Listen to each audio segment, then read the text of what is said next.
Hello, my name is Dr. Vermel Green, and I welcome you to Boys Learn Differently Than Girls.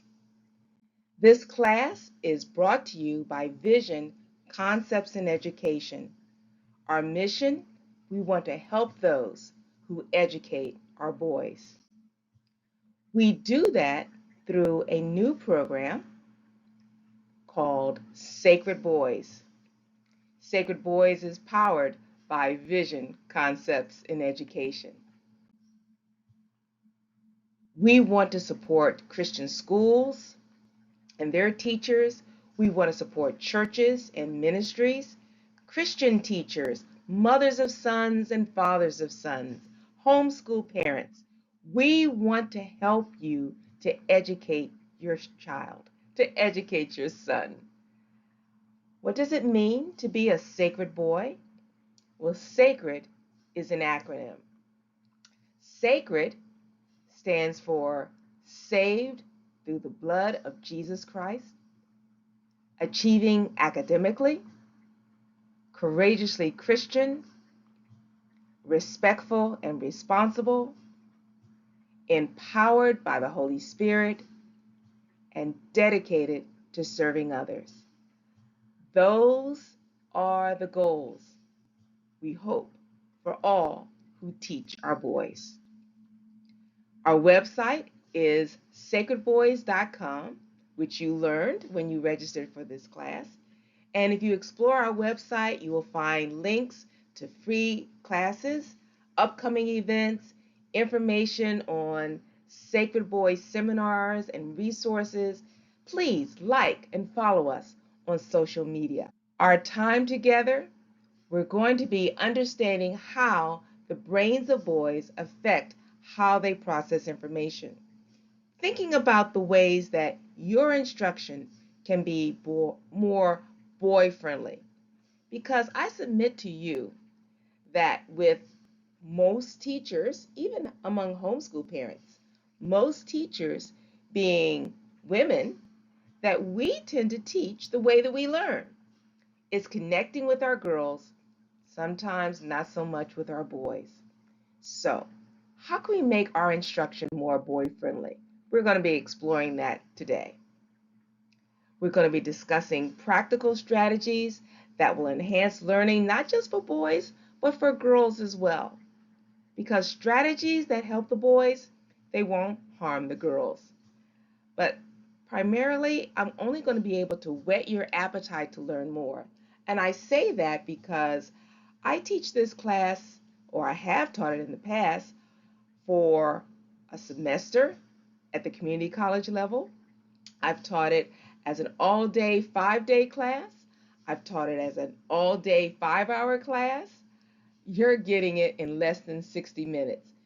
We're going to be moving quickly, but hopefully, as I said, we want to just whet your appetite to do your own exploring on how boys learn differently than girls. Did you know that boys learn differently than girls? I must admit, there was a time in my career, even as a classroom teacher, even as an administrator, it wasn't until I picked up a book by this gentleman. His name is Michael Gurian. He wrote a book entitled The Minds of Boys, and another one of my favorite, Boys Learn Differently Than Girls.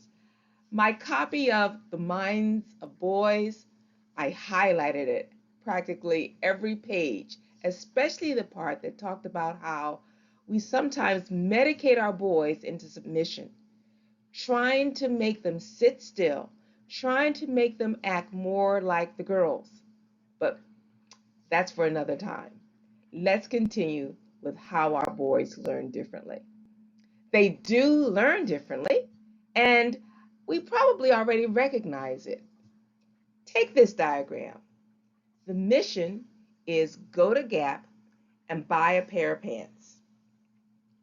Notice the path of the female shopper and the path of the male shopper.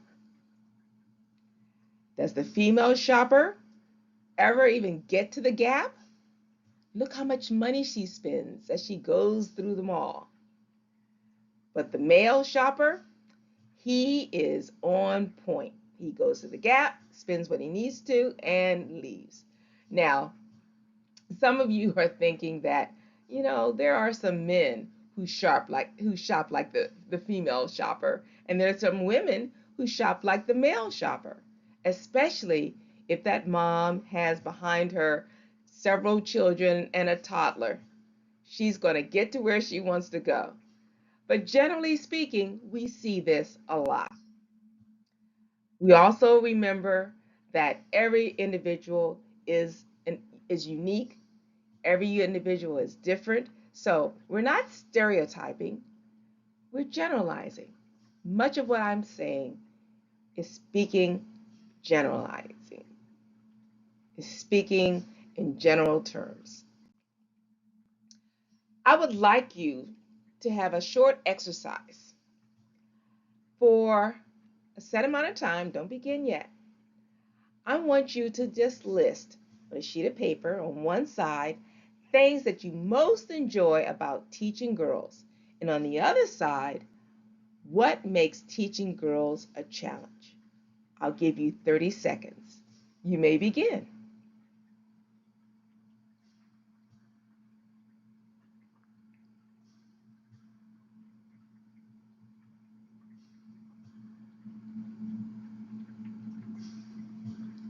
15 seconds left.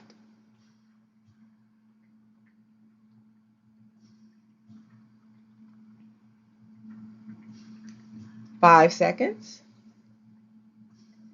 3, 2, 1. That's it. Time's up. All right. Let's see how your list compared to some of your colleagues from across the country. First of all, the things that they most enjoy about teaching girls: lots of details, sensitive, caring. They let you into their lives. They're organized, willing to cooperate, pleasers. Whatever you want them to do, they will do it. Neat handwriting, complete their work, helpful. But what is it that makes our girls a challenge? What do you think is the number one challenge? Did you put down drama? Controlling, sneaky, subtle, too much detail, wordy, want to feel safe, won't take risks, focused on a body image. Now, again, generalizing. There are many girls this doesn't fit, but generally speaking, we see this a lot. All right, time for the boys.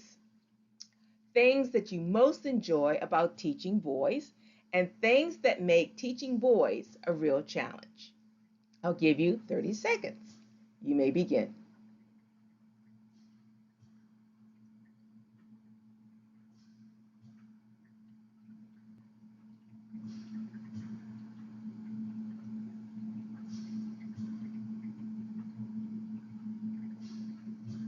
15 seconds.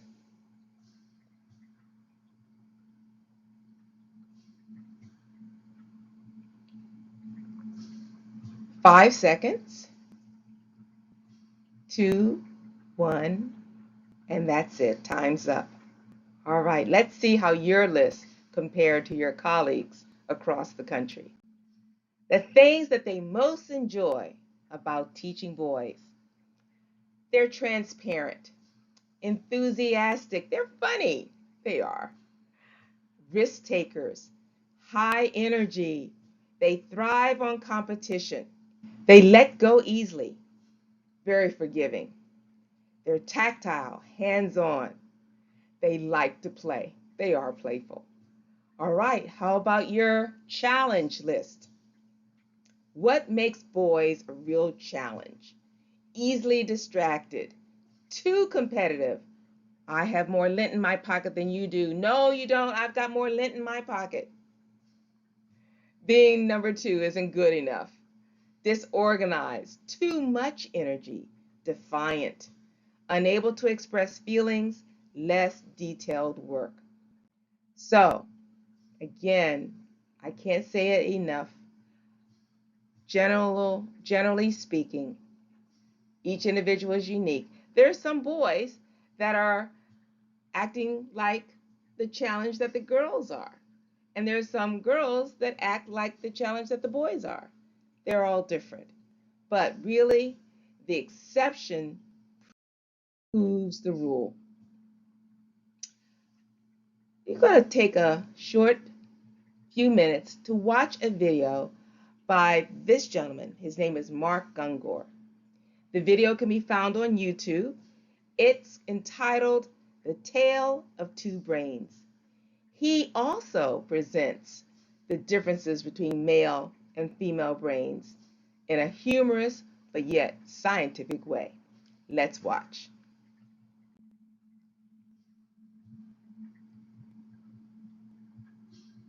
We're going to start discussing men's brains, women's brains, and how they're very different from each other. Now, I want to start with men's brains. All right? Now, men's brains are very unique. Men's brains are made up of little boxes. And we have a box for everything.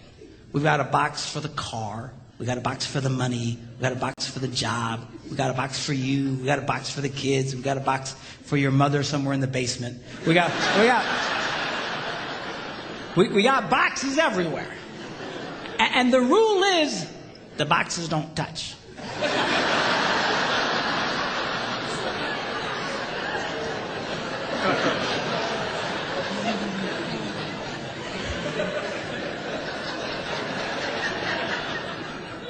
When a man discusses a particular subject, we go to that particular box, we pull that box out, we open the box, we discuss only what is in that box. All right?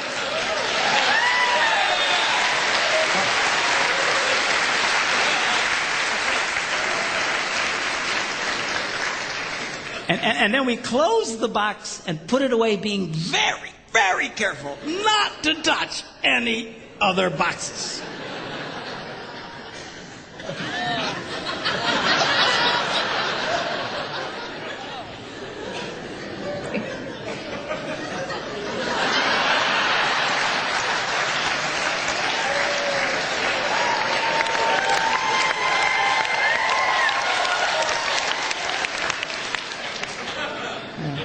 Now, women's brains are very, very different from men's brains. Women's brains are made up of a big ball of wire.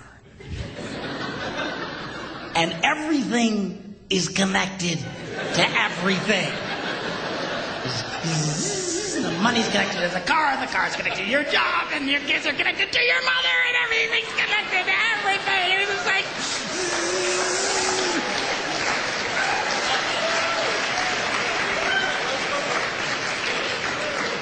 It's like the internet superhighway, okay? And it's all driven by energy that we call emotion. It's one of the reasons why women tend to remember everything. Because if you take an event and you connect it to an emotion, it burns in your memory and you can remember it forever. The same thing happens for men. It just doesn't happen very often because, quite frankly, we don't care.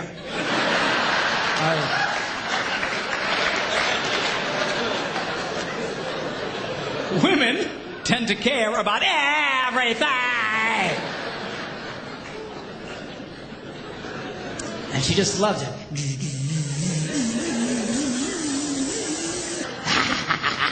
Okay?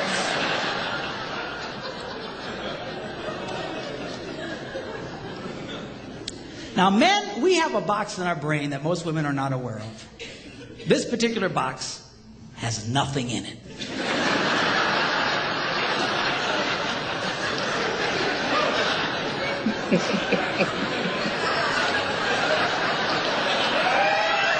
It's true. It's true. In fact, we call it the nothing box. And of all the boxes a man has in his brain, the nothing box is our favorite box.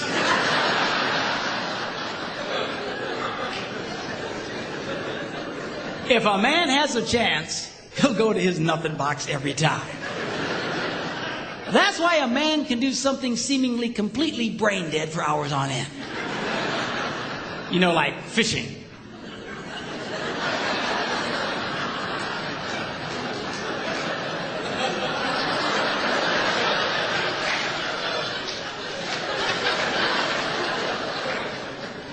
Now, they've actually measured this. The University of Pennsylvania a couple of years ago did a study and discovered that men have the ability to think about absolutely nothing and still breathe. You know, they connected all the wires and stuff like that and watched the brain activity, then all of a sudden, I think he's dead. Huh? You know, women can't do it. They can't do it. Their minds never stop. And they don't understand the nothing box. And it drives them crazy. Because nothing drives a woman more crazy or makes her feel more irritated than to witness a man doing nothing.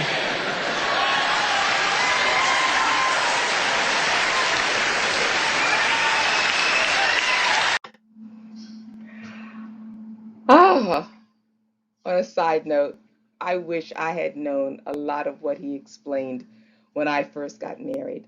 I remember driving along mile after mile with my husband at the wheel, and I would turn to him and say, penny for your thoughts, what you thinking? And he would say, nothing. And I thought to myself, how can you not be thinking of something? He probably just doesn't want to tell me. But really, he had that uncanny ability, just like our men and our little boys have that ability to be able to just zone out. Wouldn't that be nice, ladies? You're looking now at a cover of Newsweek magazine from 1995. Newsweek magazine had a focus on what they termed the boy crisis. They noticed that there was a definite boy-girl achievement gap, that girls were outperforming our boys. In fact, this extended even into college attendance. This graph came out several years ago, and I thought for sure things would turn around. But what it did, it started looking at college attendance for men and women. And it predicted, and it was very true, that by 2020, more women would be attending college than men. And that is true at college campuses all across this country. Men are becoming the minority on college campuses, and there are a number of reasons why. We're going to be looking at some of those reasons as to why men and boys don't seem to be doing school. And a lot of that resides with the brain. So we're going to be looking at the male and female brains. And much of what we've learned recently has come through the advent of certain technological advances, such as MRIs, PET scans, SPECT scans, and what those scans enable doctors and scientists to do is to look at brains of living humans. At one time, the only brain research that could be done would be on cadavers. But now they can hook up living, breathing men and women to machines that measure electronic pulses in the brain when doing certain tasks. Fascinating information. If you look up a gentleman by the name of Daniel Amen, as spelled A-M-E-N, he has done extensive research in imaging of male and female brains, really all across the board, in all nations across the country. We notice that there are structural differences, processing differences, and chemical and hormonal differences in male and female brains. And we're going to be looking at each one of those and see how it applies to learning. But remember, we're talking about brains being different, not one being better, but different. First, let's look at structural differences. In this diagram, you see a group of nerves going right down the middle of the brain. We have the brains separated, even though in real life they're not this separated. The left and right hemispheres of the brain. And that bundle of nerves going right down the middle, connecting the two hemispheres, is called the corpus callosum. The corpus callosum is a bundle of nerves that in girls, it is denser, it's larger, it's filled with lots of activity, neurons, causing the right hemisphere to talk incessantly with the left hemisphere. But boys, they have that same bundle of nerves, but it's less dense. So there's less crosstalk between the two hemispheres of the brain. Also, it tends to be smaller in the male brain. So the result is that boys are less able to multitask. We're able to multitask because one side of the brain is talking with the other side, back and forth, back and forth. But with boys and the male brain, there's less ability to talk between the hemispheres. So what happens is that for boys, it's difficult to make the transitions. Teachers, you're in a classroom of students, you might say, okay, you're copying words from the board. And then suddenly you say, wait a minute, don't want you to copy words from the board. I want you to come over to the reading circle. All right, students, come over to the reading circle. But Johnny and Billy, they are in that box, as Mark Gungor alluded to. They're watching and copying words. They're in there copying words from the board box.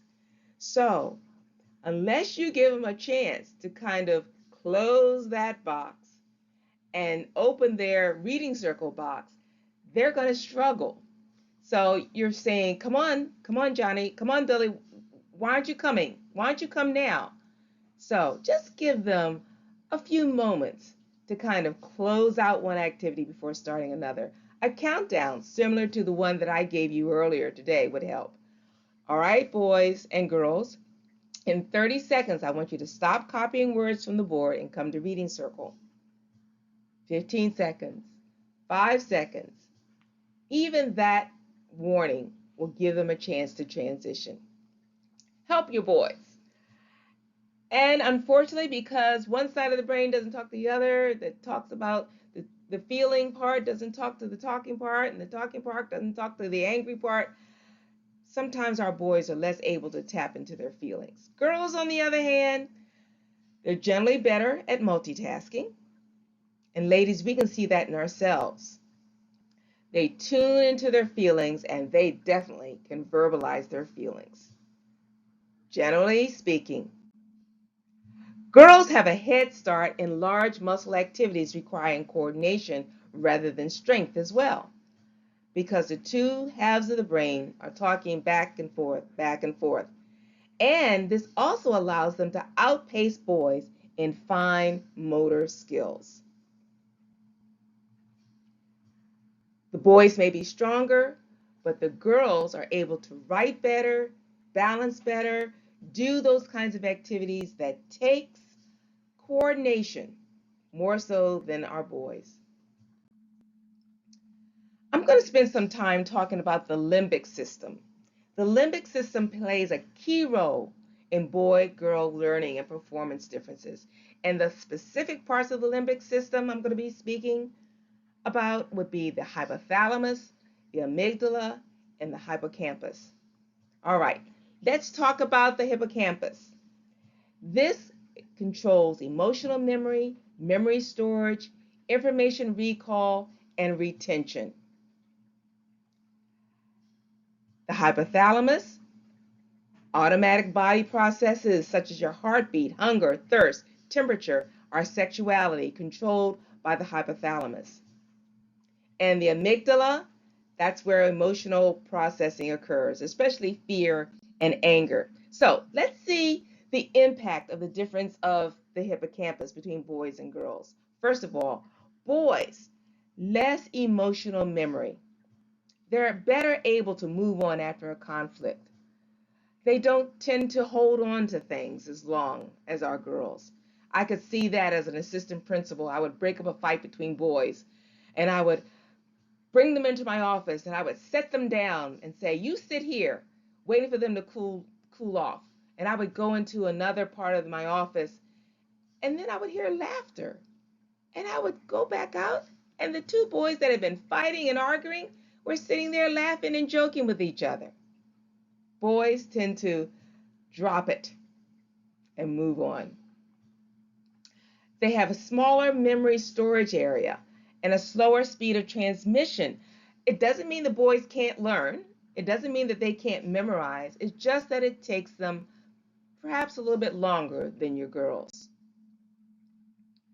With our girls, with their stronger emotional ties and their sensory details and their wonderful memory, you have the drama that we have seen so many times in our girls, those of us who are classroom teachers and even mothers of daughters or parents of daughters. Our girls can really hold on to hurts and harm. I had a summer camp once at my church, and I had a teacher who taught at my all boys school. That teacher would sometimes with the boys really get in their faces and tell them about themselves and just get on their cases. And the boys really loved him. They respected him. He was like a coach. But I warned him. I said, when we have these girls coming into our co-ed summer camp, you can't talk to the girls like that. Well, he forgot. And there was one little girl who really got on his last nerve. So he began to talk to her the way he used to talk to those boys and really ream her out. Well, the next day, she came back to camp with her mother, her grandmother.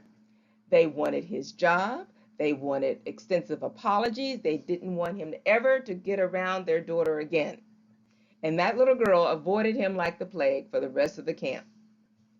Girls remember. Girls also process and respond to classroom information much faster. You ask a question, and many times, unfortunately, the boy's hands will go up quicker because he's so competitive. He wants to answer. But it's your girls who are able, usually, to answer accurately. So, what can you do? You can do a countdown. You say, all right, class, I'm going to ask a question, but I'm going to count to 5. I don't want you to raise your hand until I get to 5. You ask your question. 1, 2, 3, 4, 5. Raise your hands. That gives your boys a chance to really process what you're asking. Girls can remember information more quickly as well. You might be able to think that you can give some information on Monday, but you don't talk about it until Thursday, and then you give a test on Friday. Your boys may not do quite as well because they need information repeated more than one way over successive lessons. So, boys need information presented more than once and in more than one way, as I just said, and they're less able to access verbal resources while learning. That means that if you have boys copying words, listening to you talk, and also writing at the same time, and then you ask them questions, well, that's 4 different activities. They're looking and copying, they're comprehending what's on the board, they're listening to you, they're trying to write on the paper, and now you want them to speak. A lot of our boys wouldn't handle that very well. They need creative ways to be reviewed. strategies that are not just sit and answer questions, but make it a little bit more fun. That way the boys will remember it a little bit better. You want to have review? Why not do musical chairs where the one left standing has to answer the question? Toss the ball. Whoever catches the ball has to answer the question. Just a way to change things up for our boys.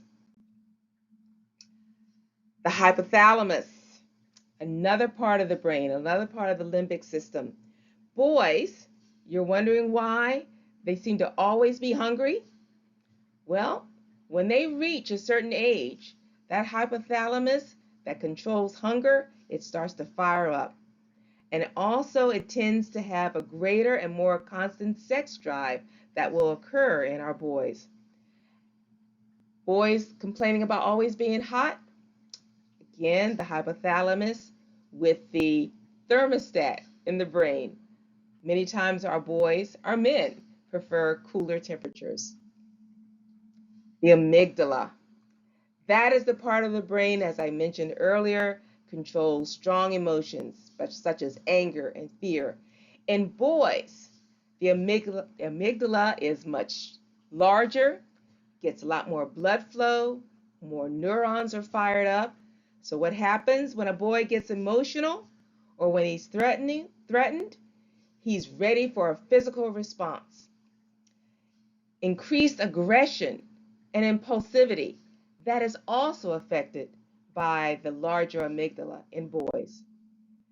And you combine that with a brain stem that has more blood flow, more neurons, more nerve activity in boys, you get him fired up, and instead of the part of the brain where he can think about his actions, no, what happens is that the amygdala sends impulses to the brainstem. It goes down the spine, down to his body, and he reacts physically, even before thinking in the front part of his brain.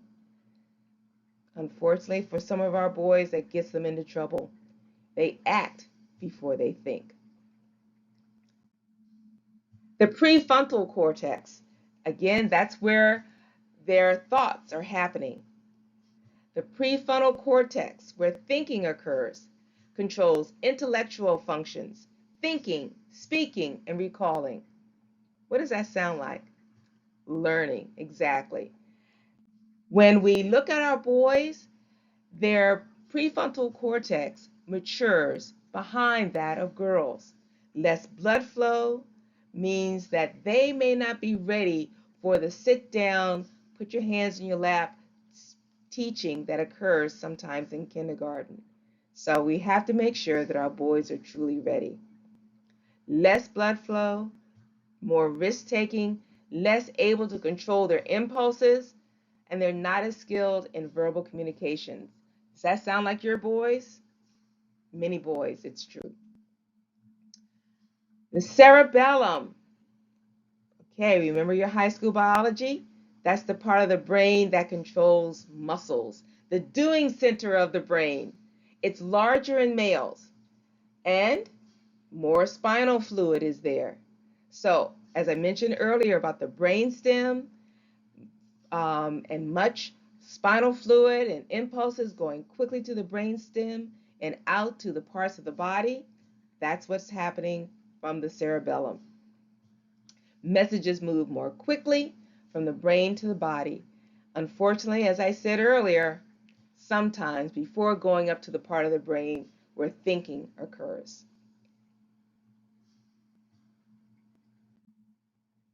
Boys learn better when their bodies are in motion.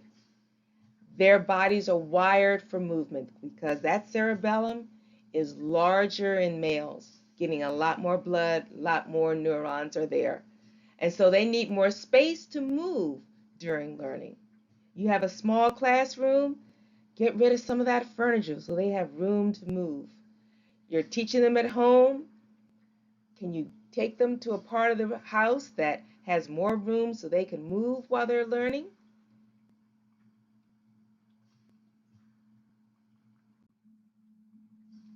The male rest state, that nothing box that Mark Gungor talked about, it exists. That the male brain really can come down, it can pause, it can go into a stasis, mental stasis, where they can really zone out. Girls, when they get bored, they can zone out too, but they can still kind of pay attention. But boys, if they get bored, if they're not interested in what's going on, they'll start to yawn, their eyes will get droopy, and then eventually they could even go to sleep. They don't want to go to sleep, because if they go to sleep, they might get laughed at, teased. So what they try to do is self-stimulate. And how do they self-stimulate in your classroom to stay awake? Oh, tap, tap, tap, tap, tap, tap, tap. Throw the pencil, go pick up the pencil. Throw the pencil, go pick up the pencil. Tap my neighbor, tap my neighbor, tap my head, make jokes. Anything to keep them awake. So when that happens, one thing that you can do is to realize that they need to move. Verbally oriented classrooms, if you are a teacher, an educator, you like to talk, it's not going to help your boys. It puts them at a greater risk for underperformance and undermotivation. Movement and learning is so important, not just for your boys, but for your girls too. They will appreciate being able to move and not just sit. Brain breaks are wonderful. Brain breaks are those times that during instruction, you say, all right, class, put down your pencils, let's stand up, let's do 5 jumping jacks. You count down, all right, 5, 4, 3, 2, 1. All right, great, have a seat. Or sometimes it can be an educational kinds of things, that we want to body write. We want to body write one of our spelling words. Let's spell out brain using your elbow. Cursive. B-R-A-I-N. Brain. That simple movement will get your students' blood flowing back up to their brain to help them to stay alert. Brain break ideas, just Google it or look in Pinterest. Excellent brain break ideas for you to use in almost any class and any age. Let's move on to processing differences: language processing, spatial processing, and sensory processing. First, again, we want to remember this is differences, not that one is better, not that the female brain is better or the male brain is better. They're just different. Language processing areas. In the female brain, language processing happens on both sides of her brain, but in males, it happens primarily in the left hemisphere. Boys develop language later because of that, because they have one area that's responsible for language. But you may say, well, Dr. Green, my son started talking and he was only 10 months old. Again, there are exceptions to the rule, but a lot of times boys begin much later than girls, perhaps as late as 2 or 3 before they can form coherent sentences. So girls, because of their advantage with language processing, they tend to use twice the number of words even in writing. It's easier for them to learn to read and write, generally speaking. When I say that girls use twice the number of words in writing, well, an example, you might assign a story and you give them a visual aid by putting a potted plant in the window. And you say, all right, write a story about that potted plant. And the girl said, the plant sat in the window, soaking in the sun rays. But unfortunately, due to a lack of water, eventually it bent over, the petals dropped off, and the plant was no more. The boys write, the flower died. Short and brief and to the point. Well, those places where male brains do have an advantage is in spatial processing areas. In the male brain, it's centralized in the right hemisphere where there are more and denser neural connections. Their ability to do certain spatial activities comes from the fact that they have increased resources to do that. Give you some examples. Putting puzzles together, Rubik's Cube, solving puzzles, mental manipulation of objects, such as that puzzle down in the corner. Have you ever seen a test like that? You're given a box and you're given 4 choices. Which one of those, when folded together, will be the same as that box? The male brain has a better chance of solving that than the female brain. Again, generally speaking. When it comes to higher math, the male brain has an advantage. It's spatial. Same thing with abstract thinking that's necessary for architecture and drafting. I don't know many female architects. You may, but predominantly it is a male-dominated profession. Not that females aren't allowed to become architects, it's just that spatial processing that gives the male brain an advantage. Also, spatial tasks are easier, making them want to gravitate to computers, video games. Most, not all, but most boys enjoy math, science, hands-on activities, and technology. Sensory processing. Advantage, female brain. Boys seeing, sense of smell is not as sensitive as the female brain. Hearing is less sharp. There's more tolerance for noise.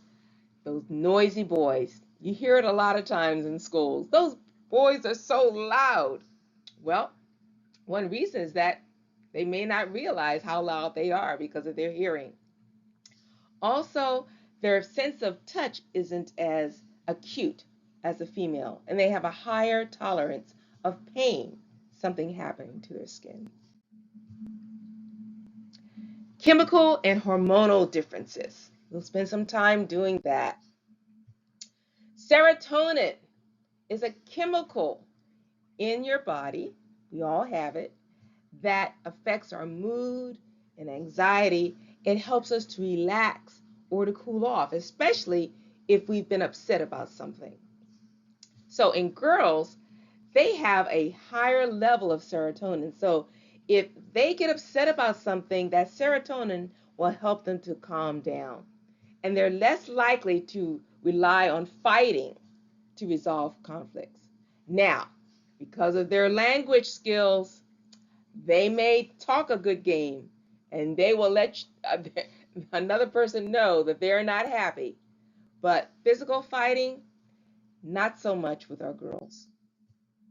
Boys have less serotonin to calm down and de-escalate volatile situations, especially when they're angry. Being able to calm down, a lot of times you may take more than just you saying calm down. They may have to get out and walk around or run or do exercises because of that decreased serotonin in their body. And you as the adult, if they're upset, the worst thing that we can do is get upset right along with them. We have to remain calm. They may be shouting, we have to talk in a calm voice, trying to de-escalate the situation. Hormones. Whew. Whole basket full of hormones.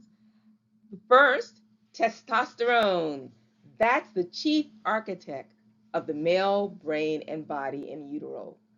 That's when the fetus gets to the point where it decides it's either going to be male or female because of that shot of testosterone. Overwhelming. And then it begins to develop into a little boy baby.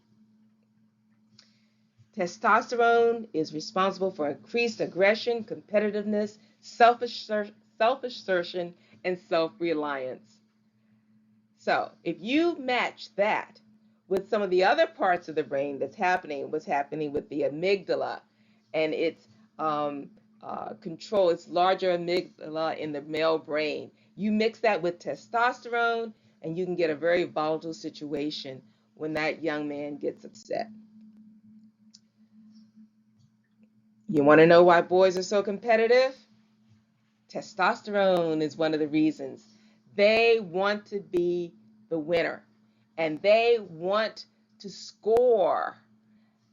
They don't want winners and almost winners. No. Who's the winner? Who's the loser?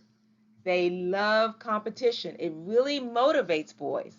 In fact, I used to always say, if you want a boy to do anything, you make it a competition and you offer food as the prize. Girls, they like competition as well. Some of our girls are very competitive, especially our girl athletes, but they like a more healthy and safe competition.